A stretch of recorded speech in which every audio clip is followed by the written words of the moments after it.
क्या आपने कभी सोचा है प्राचीन योद्धाओं और आज के साइंटिफिक एक्सपेरिमेंट्स का आपस में क्या कनेक्शन हो सकता है? इस फिल्म में दोनों की दुनिया आपस में मिलती है और एक नई हैरान कर देने वाली सच्चाई सामने आती है। नमस्कार, द एंटरटेनमेंट लैब में आपका फिर से स्वागत है। तो इस फिल्म की शुरुआत एक रशियन प्राइवेट लैब से होती है, जहां बच्चों पर कुछ टेस्ट किए जा रहे हैं, जहां उनके bone marrow and neuro system के ऊपर कुछ टेस्ट चल रहे हैं, जो कि रिवर्स इंजीनियरिंग के थ्रू किया जा रहा है। अब प्रेजेंट टाइम में टेक्नोलॉजी बहुत ही हाई है और हम देख रहे हैं कि बच्चों को बहुत ही दर्द हो रहा है। अब उनमें से एक बच्चा उधर से भाग जाता है और पूरी high security and Russian soldier उस बच्चे के पीछे लग जाते हैं। अब फिल्म का अगला पार्ट हमें गोवा की ओर ले जाता है, जहां हम फ्रांसिस नाम के एक बाउंटी हंटर को देखते हैं, जहां वो और उसका चेला वो काम करते हैं जो पुलिस से नहीं होते, मतलब बड़े बड़े गैंगस्टर्स को पकड़ना या बड़े बड़े डॉन्स को पकड़ना। अब यहाँ गोवा पुलिस कमिश्नर इनसे डिसूजा को पकड़ने के लिए कहते हैं। फ्रांसिस को सिर्फ पैसे से ही मतलब है, उसके लिए इमोशंस, दुख, दर्द कुछ मायने नहीं रखता और वो पैसों के लिए करने के लिए तैयार भी हो जाता है। फ्रांसिस डिसूजा को पकड़ने में कामयाब हो जाता है, लेकिन एक अजीब मोड़ आता है जब वो भागा हुआ बच्चा अचानक फ्रांसिस के सामने आ खड़ा होता है। बच्चा उसे देखकर कुछ याद करने लगता है, मानो उसे किसी पुराने जीवन का एहसास हो रहा हो। ऐसा लगता है जैसे वो बच्चा किसी पुराने कर्म से जुड़ा हो। फ्रांसिस उसे छोड़ने के बजाय अपने साथ ले आता है और यही घटना कहानी को एक नई दिशा में मोड़ देती है। अब रशियन माफिया और डिसूजा के लोग दोनों इस बच्चे के पीछे पड़ जाते हैं। हेलीकॉप्टर से हमला शुरू हो जाता है और गोलियों की बौछार होने लगती है। फ्रांसिस घायल हो जाता है, लेकिन वो लड़ाई जारी रखता है। हम देखते हैं कि असलियत में ये लोग उस बच्चे को ही ले जाने आए थे, क्योंकि डिसूजा को जो लोग बचाने आए थे वो तो पहले ही मर चुके थे। इसके बाद वो लोग इस बच्चे के गले में पट्टा डालते हैं और उसको कोई हाई सिक्योरिटी के अंदर हेलीपैड में बिठा देते हैं। फ्रांसिस बहुत कोशिश करता है उसे बचाने की और उन लोगों के पीछे पीछे भागता है। फिर इधर से हमको फ्लैशबैक दिखाया जाता है, जहां हम चले जाते हैं सीधा एंशिएंट टाइम में, जहां पर हम समुद्र में तूफानी जहाजों को देखते हैं और उसमें हम देखते हैं एक रोमन राजा जो भारत के एक ऐसे क्षेत्र में आ चुका था जहां पर पंचद्वीप थे और वो उन्हीं में से एक द्वीप पे कब्जा करना चाहता था ताकि वो अपने सैनिकों का विस्तार कर सके।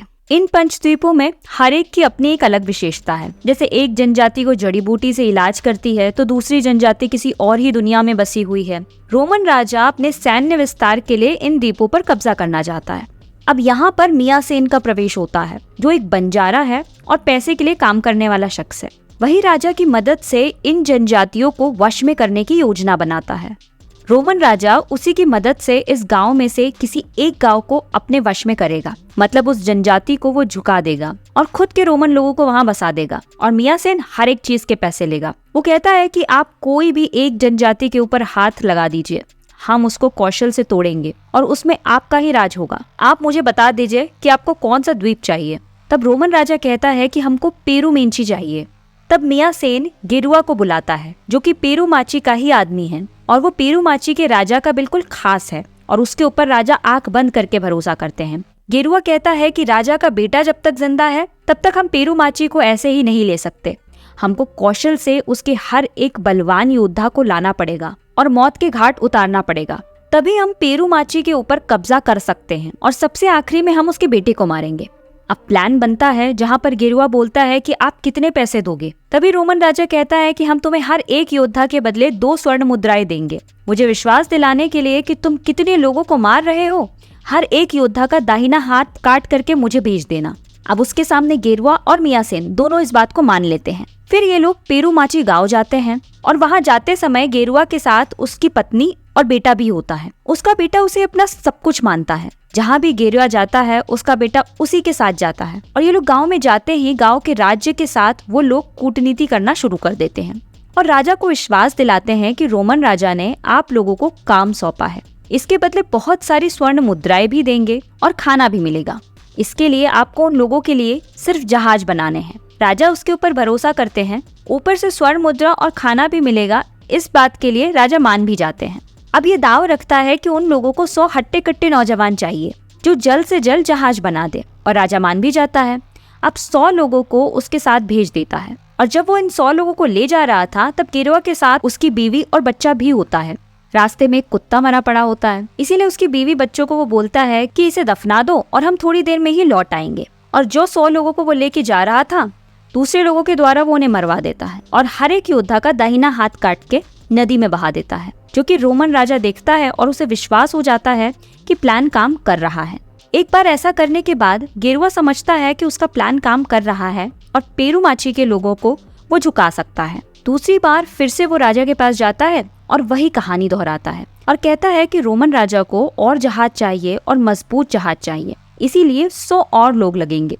अब जब वो दोबारा इन 100 लोगों को लेकर के जा रहा था, तभी उनमें से एक आदमी बाहर निकलता है और चीख पड़ता है कि कोई आगे नहीं जाएगा, और वो अपना हाथ बाहर निकालता है और उसके हाथ कटे हुए थे। वो अपना हाथ काट करके उन लोगों को दे देता है, जिससे कि विश्वास हो जाए कि वो 100 लोग मर चुके हैं, पर वो जिंदा था और भागते हुए राजा के पास जाता है और सब कुछ बताता है। ये सब देखने के बाद गेरुआ डर जाता है और जब वो जंगल जाता है तो एक आवाज गूंजने लगती है, कंगुआ। तभी एंट्री होती है कंगुआ की। अब हम देखते हैं कंगुआ के आने के बाद उन लोगों की रूह कांप जाती है। कंगुआ एक योद्धा होता है जो कि बहुत ही खूंखार है, वो किसी को बख्शता नहीं है, इसीलिए सारे लोग डरते हैं। सिर्फ इतना ही नहीं, इस द्वीप में कब्जा करने के लिए इससे पहले भी बहुतों ने कोशिश की, पर कंगुआ के सामने सबने हार मान ली। अब कंगुआ एक एक करके सबको मौत की घाट उतारता है। कंगुआ ने फिर गेरुआ के हाथ काटे और जीवित रख के उसको गांव के सामने ले आया। जो कुछ भी गेरुआ ने किया था उस बारे में उसकी बीवी और बच्चे को भी कुछ नहीं पता था। उसका बच्चा गेरुआ की हालत देख करके बहुत रो रहा था। ये सब देख करके उसकी पत्नी भी कंगुआ से मिन्नतें मांगने लगती है कि उसे छोड़ दिया जाए, जिस पर कंगुआ कहता है कि जो गलती इसने की है उसकी कोई माफी नहीं है। इसने 100 योद्धा को मौत के घाट उतारा है, इसकी सजा सिर्फ मौत ही है। गांव वाले और राजा भी यही चाहते थे और लोग भी यही चाहते थे कि गेरुआ के साथ उसकी पत्नी और बच्चे को भी मार दिया जाए, और ऐसा करके इनके पूरे वंश को जला देना चाहिए, क्योंकि लालच अगर पति में है तो पत्नी में भी होगा, बच्चे में भी वही खून है और वो भी यही करेगा। इसीलिए सबका कहना था कि इनके पूरे परिवार को खत्म कर दिया जाए, पर कंगुआ इसके लिए राजी नहीं था। तभी हम देखते हैं कि गेरुआ की पत्नी उसके सामने भागते हुए आती है और कंगुआ से एक वादा मांगती है। वो कहती है कि मेरे बच्चे को आप कुछ नहीं होने देंगे, और अपने पति के साथ वो आग में कूद जाती है।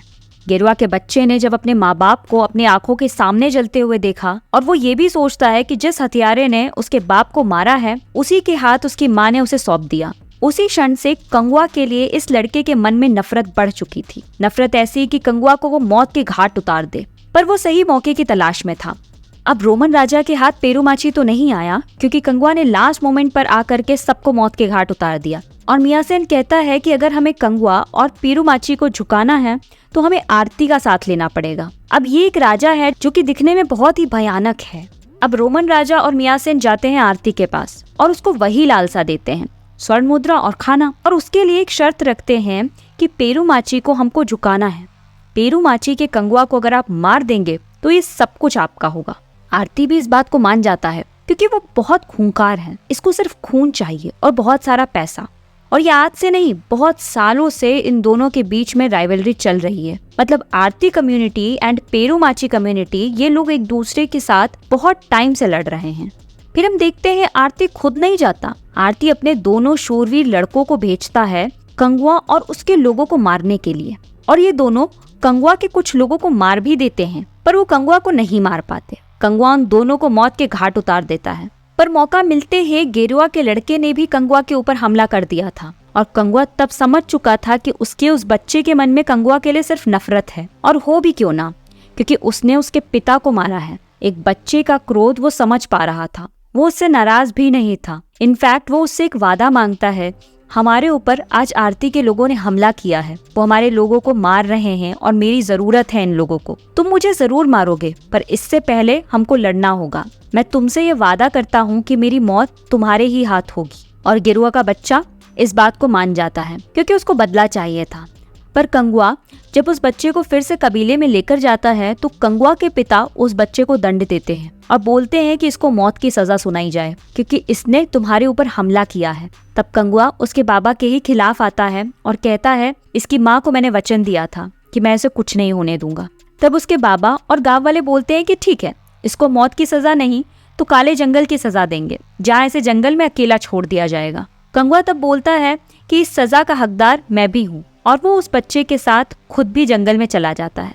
दूसरी ओर हम आरती को देखते हैं, जो कि एकदम आग बबूला हो चुका था, क्योंकि उसके दोनों बेटे ही मारे गए थे। और इनके कबीले में एक रिचुअल था कि अगर मरे गए इंसान का मांस गिद्ध नहीं खाए तो उनको मोक्ष नहीं मिलता, और गिद्ध भी उसके बच्चों का मांस नहीं खा रहे थे। और ऊपर से हम ये भी देखते हैं कि रोमन आते हैं और बोलते हैं कि तुम लोगों से काम नहीं होगा, हम लोग ही कंगुआ को मार डालेंगे, हमारी स्वर्ण मुद्राएं वापस करो। तब वो इतने गुस्से में आ जाता है कि रोमन लोगों को ही मार देता है और बोलता है कि और आज से मेरी जिंदगी का एक ही मकसद है कि मैं कंगुआ को खत्म करूंगा और तभी मेरे बच्चों को मोक्ष मिलेगा। दूसरी ओर काले जंगल में कंगुआ और गेरुआ के लड़के के बीच धीरे धीरे नजदीकियां बढ़ रही थी। कंगुआ ने खुद को पूरा समर्पित कर दिया था उस लड़के के सामने। वो बच्चा देख रहा था कि कंगुआ की कोई गलती नहीं है, उसके ही बाबा गलत थे, इसीलिए कंगुआ ने उसको सजा दी। धीरे धीरे वो कंगुआ के प्रति नर्म हो रहा था। और दूसरी जगह जड़ी बूटी लेने के लिए जब पेरूमाची की औरतें गई थी बर्फीले जंगल में, उधर आरती के लोग फिर से उन लोगों को बंदी बना लेते हैं। पर वो लोग शायद ये नहीं जानते थे कि कंगुआ ने उसके कबीले की औरतों और बच्चों को भी ट्रेन कर रखा था कि दुश्मन एक हो या 100, उनसे लड़ने की प्रतिभा तुम में होनी चाहिए। और हर एक औरत ने उन लोगों का सामना किया और उन लोगों को मौत की घाट भी उतार दिया।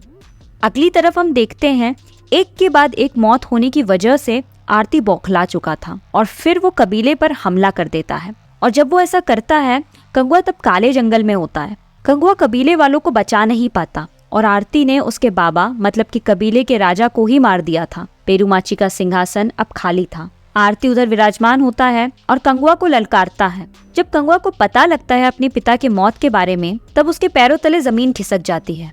लौटने के बाद वो आरती के हर एक आदमी को मौत के घाट उतारता है और आरती के साथ उसका आमना सामना होता है। ये दोनों एक दूसरे के ऊपर भिड़ जाते हैं।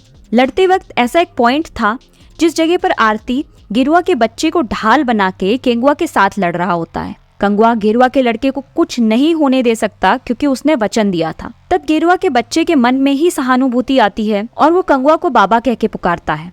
जब आरती उसे ढाल बना के कंगुआ के साथ लड़ रहा होता है, वो खुद की जान का बलिदान दे देता है जिससे कि कंगुआ आरती को हरा पाए। जिसके बाद वो आरती को बहुत बेरहमी से मारता है और अपने पूरे शरीर को उसके खून से नहला देता है।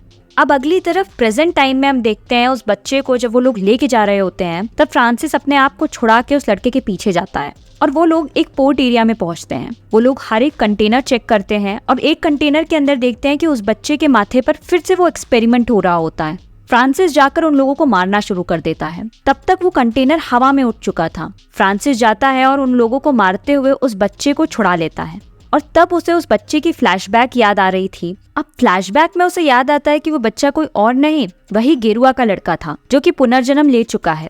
अब दूसरी जगह हम देखते हैं आरती जब कबीले में मर चुका था तो उसको आग देने के लिए उसका बेटा आगे आता है जो कि अपाहिज था। तभी उसके हाथ को काटते हुए उसका एक और बेटा आता है जो कि एक दासी से होता है। वो भी बहुत खूंखार होता है और बोलता है कि मेरा जीवन का मकसद हो चुका है कि मैं कंगुआ को मौत के घाट उतारूं। और फिर से हम प्रेजेंट टाइम में आते हैं जहाँ वही बच्चा दिखाया जाता है जिस बच्चे को हम देख रहे हैं। जब फ्रांसिस उसे छुड़ा रहा था उसका फोटो कोई खींच लेता है और डेटा एनालिसिस में डाला जाता है, जहाँ पर हम एक सन की आदमी को देखते हैं जो कि उसे कंगुआ कह के पुकार रहा होता है। मतलब फ्रांसिस ने इस बच्चे को ढूंढा या इस बच्चे ने फ्रांसिस को ढूंढा, वही लास्ट में पूरा बदल चुका है। हम देखते हैं इस बच्चे के पास अंदरूनी शक्तियां भी हैं।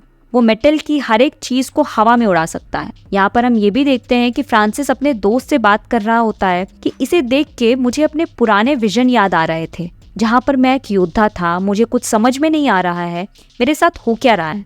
इसी के साथ इस मूवी का तो दी एंड हो जाता है, पर अंत में ये मूवी बहुत सारे सवाल छोड़ के चली जाती है कि बच्चा कौन है और इसके अंदर छिपी हुई शक्तियों का क्या उद्देश्य है।